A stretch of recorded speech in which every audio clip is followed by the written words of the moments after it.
Good morning, church family. Welcome back to the Ride In. It's Tuesday morning, June the 3rd, and I appreciate you tuning in today to hear what I've got to say. I hope I can be a help to you today. I'm going to just reflect upon the very well-known story of David and Goliath.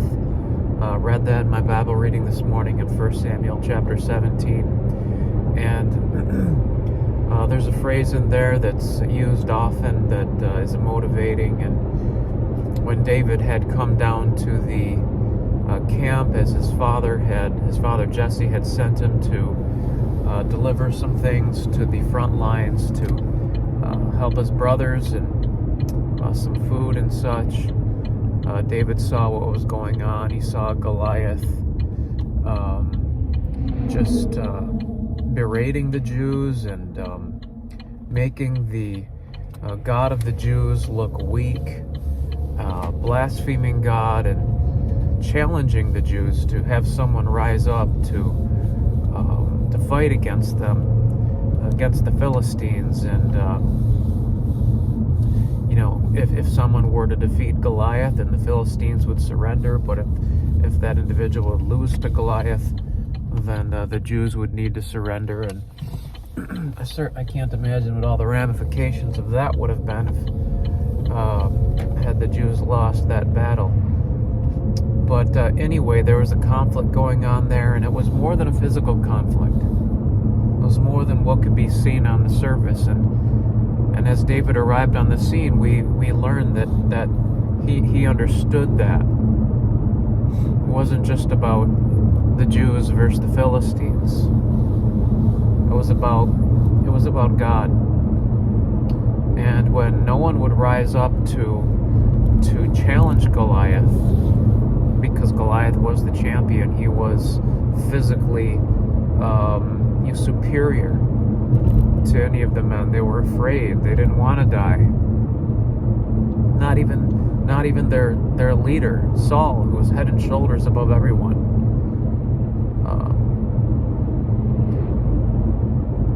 David was, just questioning, what's going on here, guys, and they accused him. His brother accused him of just sticking his nose where it didn't belong. And David said, "Is there not a cause? Is there not a cause?" And as we read that question, what cause did David speak of? And the cause was the same cause that every single one of us are here to bring to pass in this life, and is the cause of bringing glory and honor to our God. That the world may know that there is a God in Israel, a God, the God that we serve, the God of the Bible.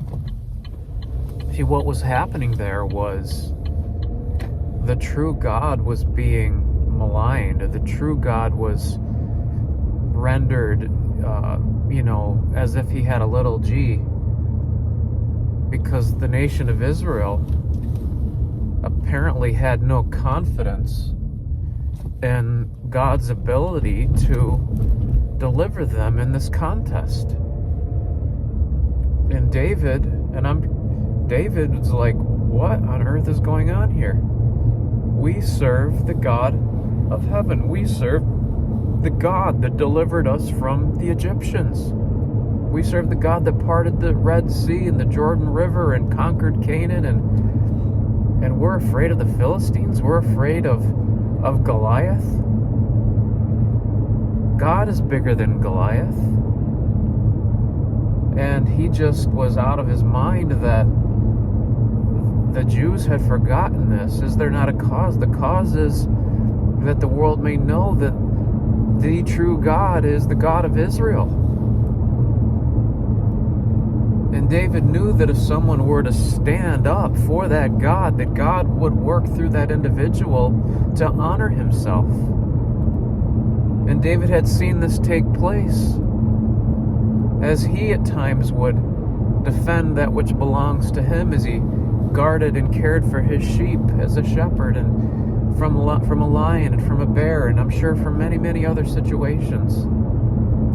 David was not a man that was physically imposing, but he was a man that had faith in one whose power was amazing and mighty.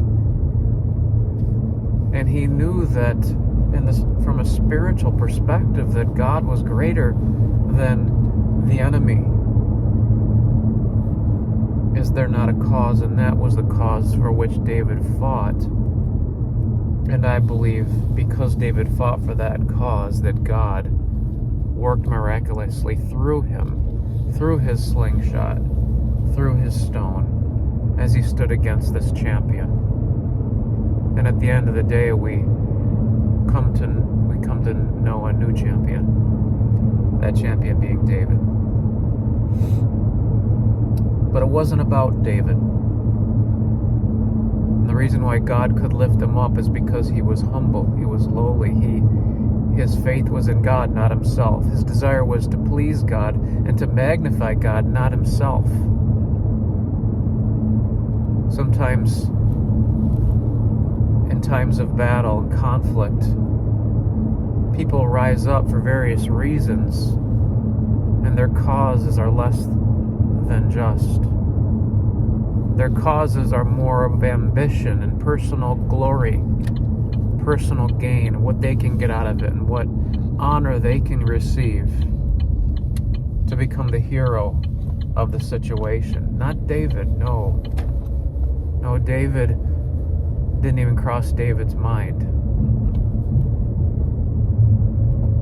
Even the way David slew Goliath, it wasn't something where people could say, wow, David, but wow, God, look what God did. Now we know that David eventually would be exalted, but I believe that that was because God knew that David could handle it. Because it was his chief goal, his chief cause, to point the people that looked to him to the God of Israel. And we see that through the Psalms time and time again. Don't trust in chariots and horses, that the strength and the arm of men. It is God that delivers. God is our strength. God is our refuge. God is our high tower. It was all about God with David. Now, he was a man, and he had failings just like anybody else, but I'm saying in this context and by and large in his life's testimony, that it was the cause of David to magnify and extol and lift up the God of Israel. What is your cause as you approach the conflicts of life? And someone needs to rise up, someone needs to step up in some way, shape, or form. What's the cause? Is there not a cause? Is there not a reason to put your neck on the line? Is there not a reason to take a risk? Where everyone around you shakes in fear and rattles their knees and hesitates.